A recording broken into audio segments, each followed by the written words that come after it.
I'm Tanya Kane-Perry. And I'm Marcos Nájera. With NewsWrap, a summary of some of the news in or affecting LGBTQ communities around the world for the week ending April 24th, 2021. 5 officials of the homophobic government of Chechnya are being charged in a German court for crimes against humanity. They are all said to be part of the inner circle of heavy-handed leader Ramzan Kadyrov.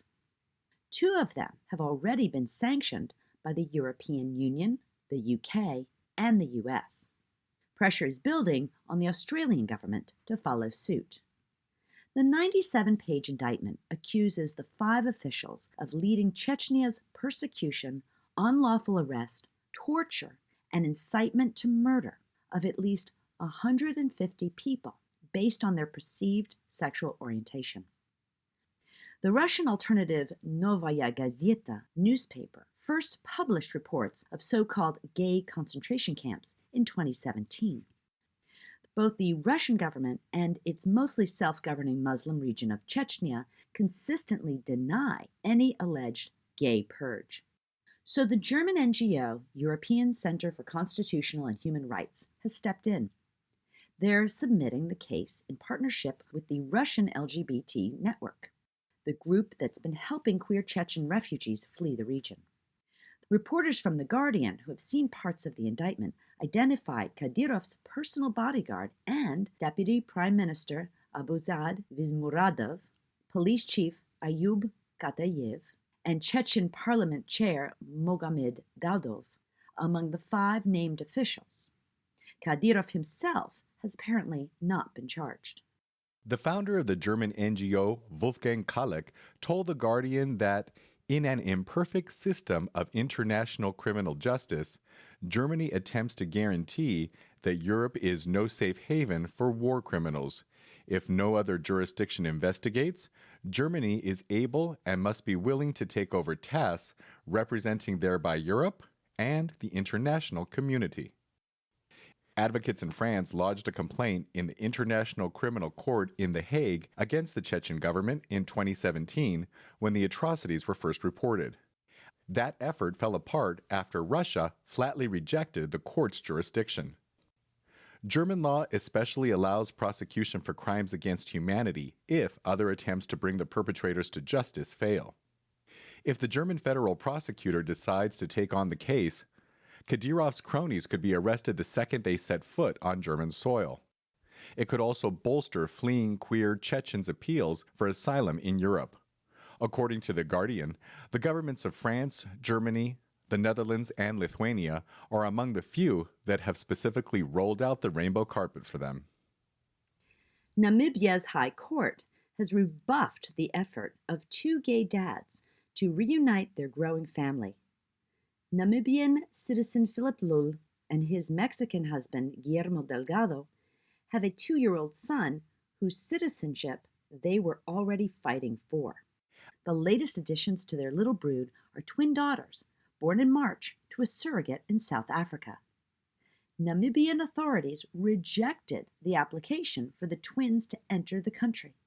They said that Lul must first prove a genetic link to them. Lul and Delgado are both listed as the parents on their infant twins' South African birth certificates. However, Namibia High Court Judge Thomas Musuko ruled on April 19th that ordering the Ministry of Home Affairs to allow the babies to enter the country would be judicial overreach. That decision left Lul stranded in South Africa with the twin girls, while Delgado and the couple's son remain in Namibia. If they were a married heterosexual couple, the Southern African nation would welcome their newborns with no questions asked. Lul's lawyer, Uno Kahiepuka Sibolele, found the judge's decision difficult to understand. The fact is that he's keeping a family apart because the court doesn't want to overreach, whatever that may mean. And that situation cannot be said to be in the best interest of the children.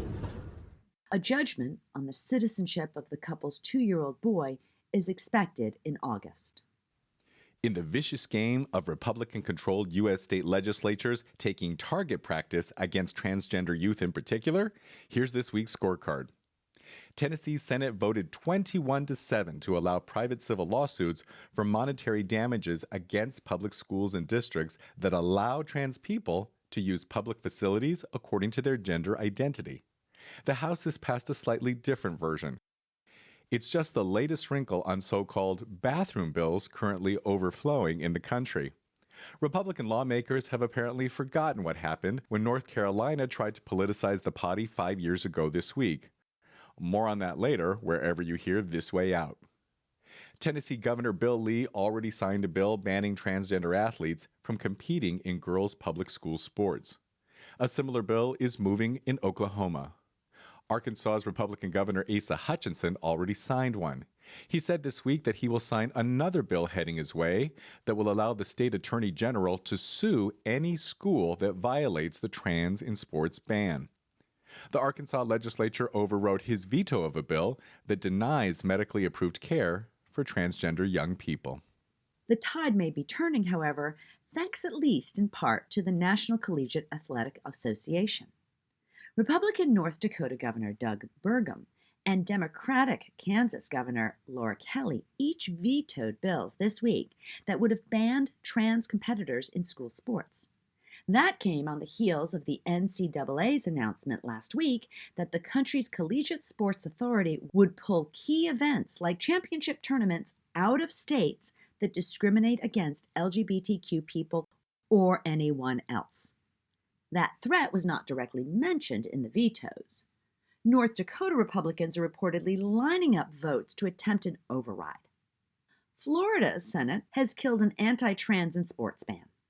Some lawmakers there specifically did cite the threatened boycott by the NCAA. In an Associated Press survey of a number of Republicans in states considering the trans sports ban, not one could point to a specific example of the problem such a ban is allegedly supposed to solve.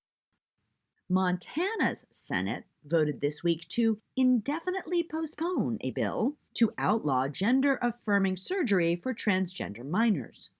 For the record, puberty blockers and other therapies are the medically accepted treatments for transgender teens. Surgery is not recommended. Arizona's Republican Governor Doug Ducey has vetoed a bill that he called overly broad and vague. It would have prohibited all discussion in sex education classes about sexual orientation, gender identity, or even HIV/AIDS, unless parents were given advance notice allowing them to pull their children out of those classes. Louisiana's Democratic Governor John Bel Edwards decided to get ahead of the curve this week. He vowed that he would veto any unnecessary and discriminatory legislation that targets fragile transgender youth. Finally, activists are fighting an anti-trans proposal in the Australian state of New South Wales by far-right lawmaker Mark Latham. It would essentially ban the recognition of transgender identity and gender diversity in schools. Latham claims that Parliament needs to defend the family unit and the biological science of gender. Trans activist April Holcomb led more than a dozen outraged protesters who disrupted Latham's parliamentary committee as it began considering his bill. How dare you sit there and try to oversee the rolling back of our rights, rolling them back by decades, trying to attack the most vulnerable people in our society, transgender young people who've already got it tough enough. You are nothing but a thug and a bigot. The vast majority of people want our schools to be inclusive spaces, don't want teachers to have to turn around and worry about their own jobs, their own livelihoods, because of bills that you are trying to pass with the support of the Liberal Party in this Parliament. How dare you? We are here to fight. We are not going to let you get away with this. When trans rights are under attack, what do? Stand up, fight back! When trans rights are under attack, what do? Stand up, fight back! Stand up, fight back! Some security force members had their hands on their holstered pistols, according to at least one report. The protesters offered no resistance as they were forcibly escorted out of Parliament House.